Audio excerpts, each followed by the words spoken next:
Welcome to Pick Up and Deliver, the podcast where I pick up my audio recorder as I head out for a walk and deliver an episode to you while I stroll around. I'm Brendan Riley.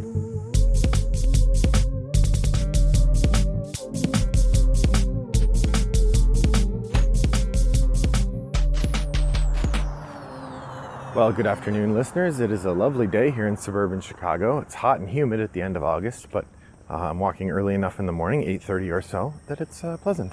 Work is ramping back up, so I'm really starting to think about my coming school year. I've been planning my syllabi for a bit now, and I'm working on getting those done. I have a meeting with my graduate student instructors today. I'm the graduate student instructor coordinator at the English department, so I'm meeting them today to say hello and sort of work out what it is we're doing.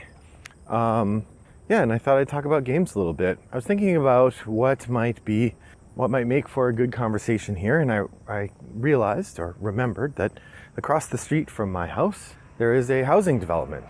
For the past 18 months or so, they've built a variety of single-family homes and condos. I think it's something like 12 single-family homes and 40 condominiums. They're about halfway through building the condos, and so as you've heard over the course of the last couple of years of the podcast, there's all sorts of construction going on by my house. But it got me thinking today about a game I actually haven't played in a couple months, but one I haven't played in person in a couple months. I play it online constantly, and that is Welcome To, or I'm sometimes seeing it called Welcome To Your Perfect Home. I think they've maybe renamed it because they realize Welcome To is a bad name. They have since released a sequel called Welcome To Las Vegas, which I do not have, but I thought it would be fun to talk about that game, which I've played a lot, in a bit more depth. That's right, it's time for a message from the deep. Welcome to Your Perfect Home. Sometimes I do Message from the Deep as a single game review, and that's kind of what I'm doing today. But I'm going to tie it in with a return to a conversation from about a year and a half ago, episode 227. I talked about 5 different random writers, flip and fills or roll and writes that are part of the landscape.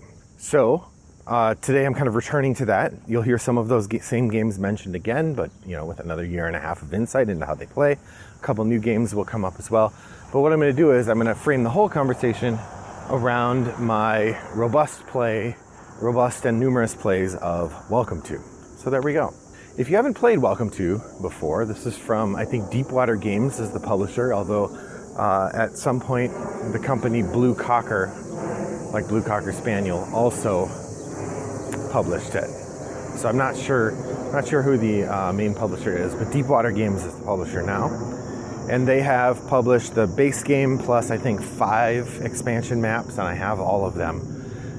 So lots of additional there's summer, springtime, Halloween, holiday, or like Christmas time, zombie apocalypse, and nuclear wasteland. So I guess 6 different expansion maps.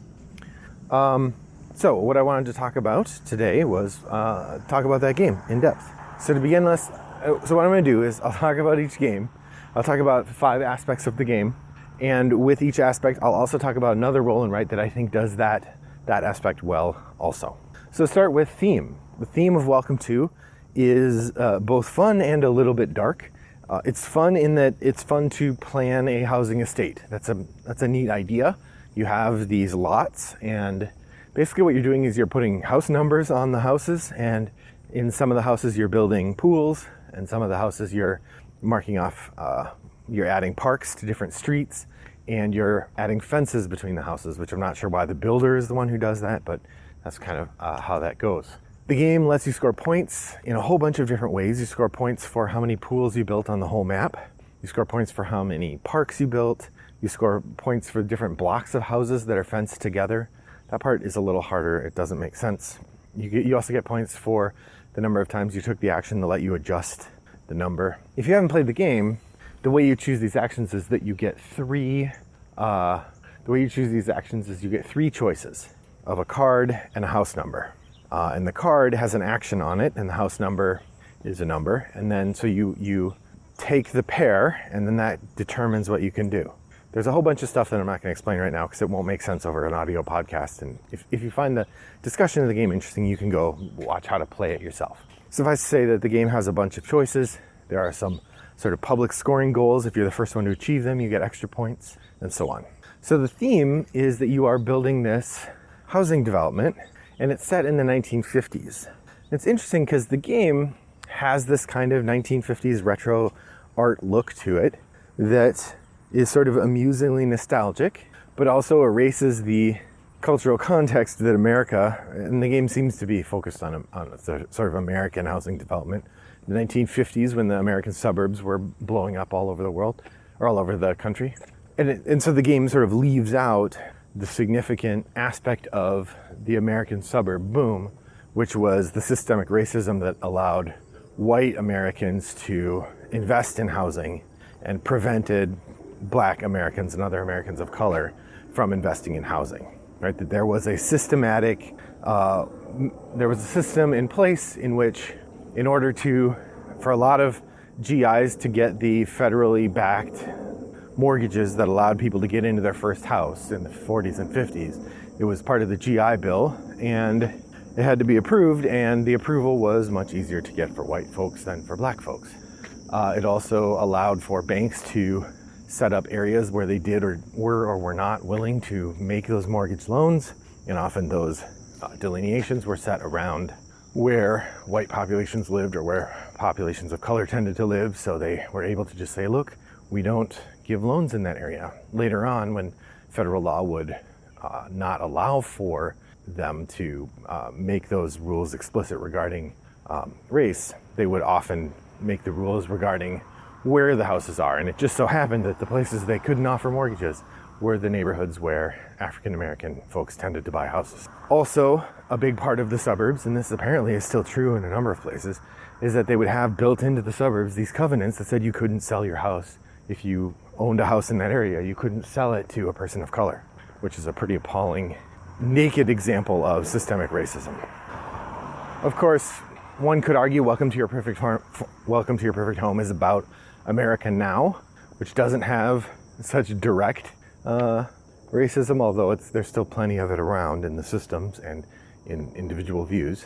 But the game's 1950s sort of style it recalls an era that really needs some critique in a way that the game doesn't offer. And I'm not saying the game needs to offer it necessarily, but as John Hodgman says, nostalgia is a toxic impulse, and there is some danger in sort of, even in a light situation like this, fantasizing about the suburbs in the 50s and not thinking about the ways that they're built around inequity. So what's another game where I think the theme is perhaps better?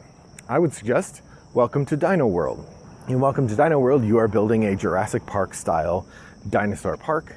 You are laying out the map for the park and following a number of complex rules. I would say in terms of complexity, Welcome to Dino World is one notch above Welcome to Your Perfect Home, but they are pretty similar in terms of how difficult they are to teach and how fun they are to play. So I would say Welcome to Dino World is maybe an example of another game that does the theme a little better. I guess I should also note, in the style of the FBI agents in Die Hard, no relation. The Welcome to Dino World and Welcome to Your Perfect Home are unrelated. They are published by different games. I think Dino World is Alley Cat Games, perhaps. David Turczi and Nick Shaw are the designers of that one. I didn't mention Welcome to Your Perfect Home. I believe it's Benoit Turpin. I might be a little off on the name, but I'm pretty sure that's it. I don't recall the artists on either game. I'm sorry. Although I kind of think Beth Sobel is the artist on Welcome to Dino World, though I could be wrong on that. I'm probably wrong. But anyway, so I think Welcome to Dino World, better theme, more interesting.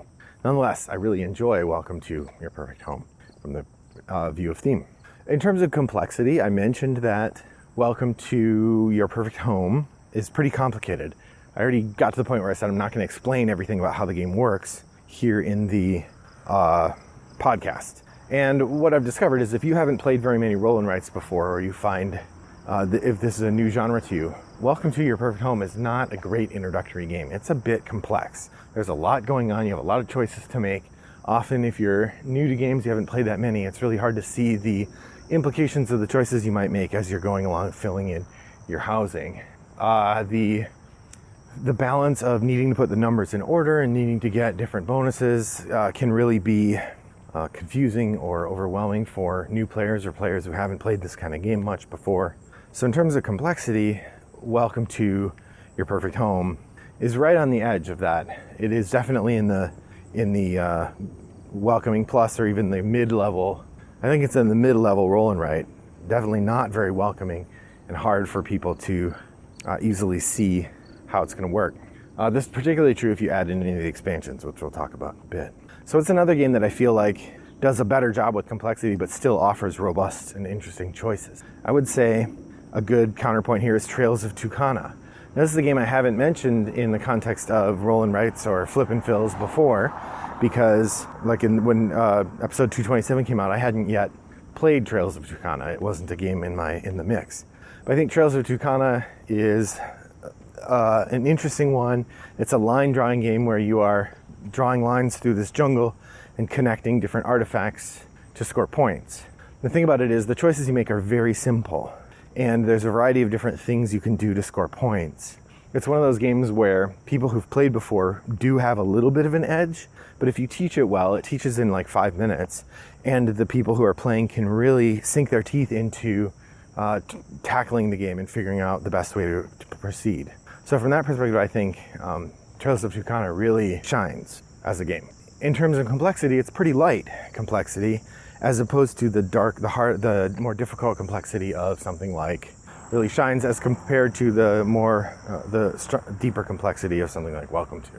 So Trails of Tucana would be one I'd say to check out as one where the complexity is more emergent rather than, that's what I was trying to get at. It's more emergent rather than built in the mechanisms. Welcome to, the complexity is in the mechanisms. It's up front.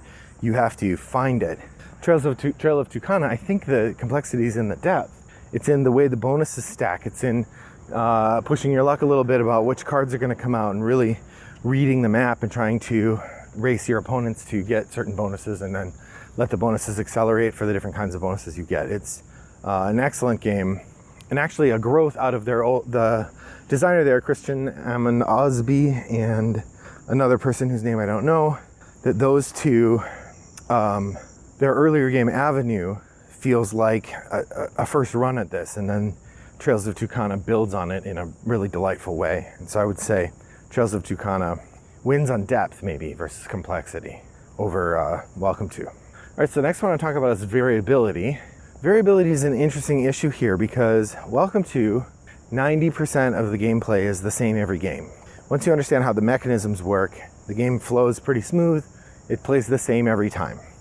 But there are a couple places where the designers have added in a little bit of things to give you a little more variability. First, on the sheet, there's an optional advanced rule you can use called roundabouts that let you reset the numbering on your street.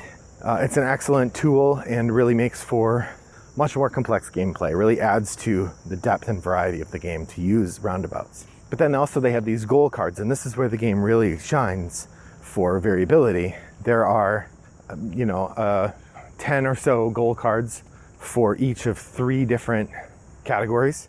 And each game you're going to pick randomly or by choice one of these goal cards and put them into play. What the goal cards do is they give you some direction, some motivation about how to divide up your street. They kind of give you a push about, are you going to spend a lot of effort getting fences and dividing up into plots of land? Are you going to spend a lot of effort on pools or forests or different things of that nature? And so the bonus cards that come into play can really, make or break the game, and they add a lot of variety to it. I would say the other place that Welcome to Your Perfect Home gains a lot of variety is in the expansion content, which I will talk about toward the end of the podcast, but that gives a lot of depth as well, the expansion content. So in terms of games with similar kinds of variability, I would point to Cartographers. Cartographers is one of my favorite roll and writes or flip and fills, perhaps even something I like better than Welcome to. Hard for me to say, probably varies by day. So Cartographers, you're drawing a map, and the scoring conditions come from these 4 sets of cards, which offer scoring conditions, and then you score 2 of the cards each round. Now, kind of like Isle of Skye, those conditions, there are a whole bunch of different cards available, and in fact, as you play more, there are more cards available. They've had a couple different expansions now, which add more different scoring conditions and give you more options for ways you can play. They also increase the complexity of the game as they add additional sort of factors to think about when you're playing.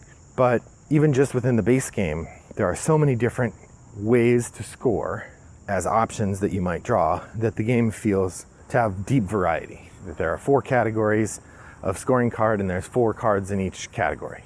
So in any given game, you have a weird mix of those 16 cards that makes for a unique experience. So in terms of variability, I would say Cartographers does a slightly better job than Welcome To. But both are great, and Cartographers is kind of an equal for Welcome To. All right, the 4th category I want to talk about is luck versus strategy.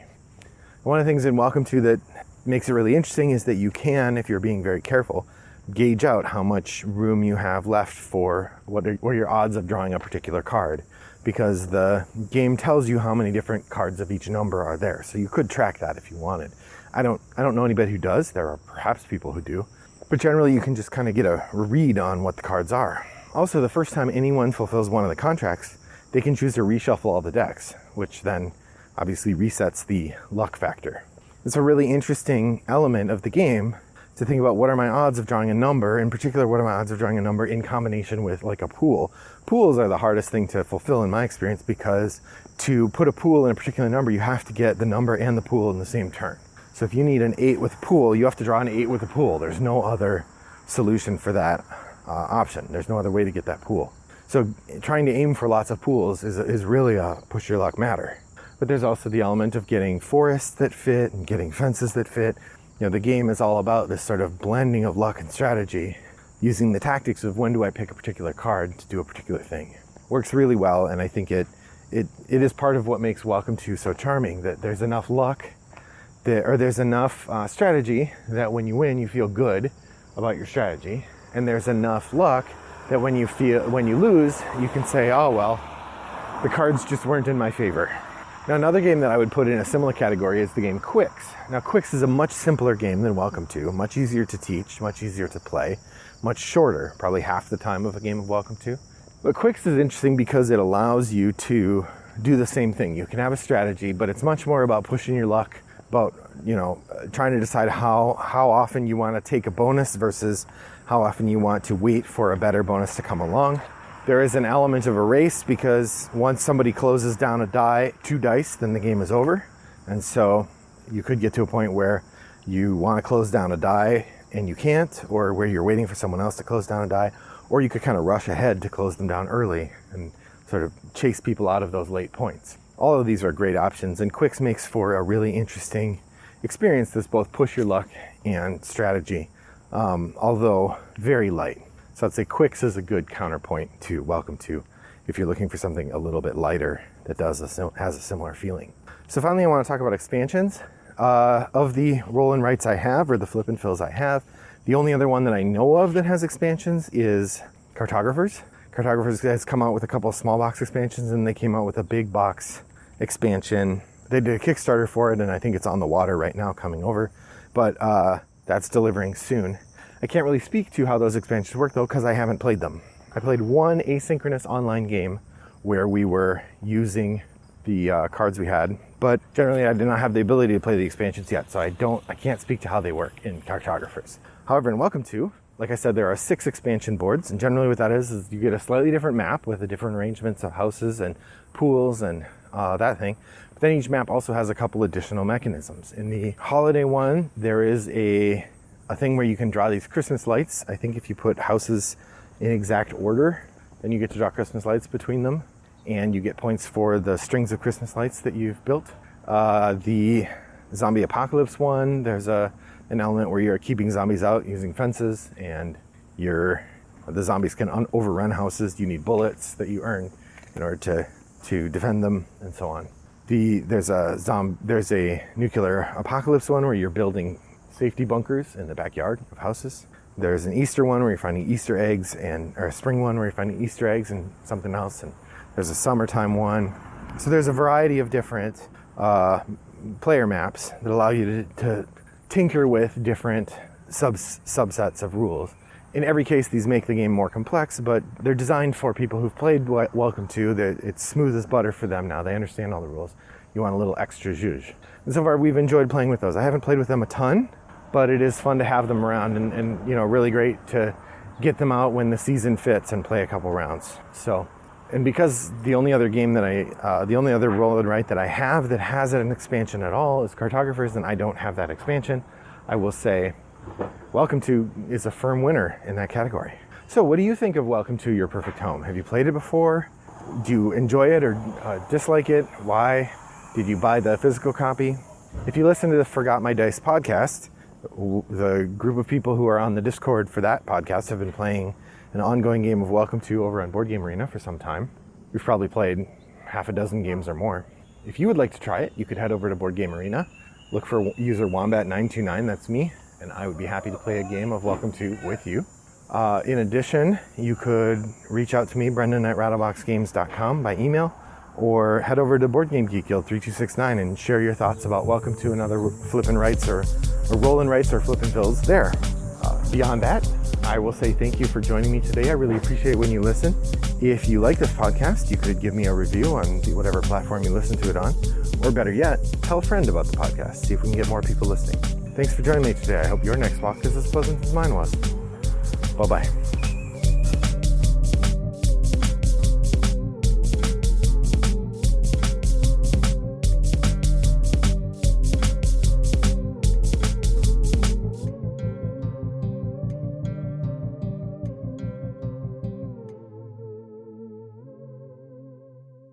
Brought to you by Rattlebox Games.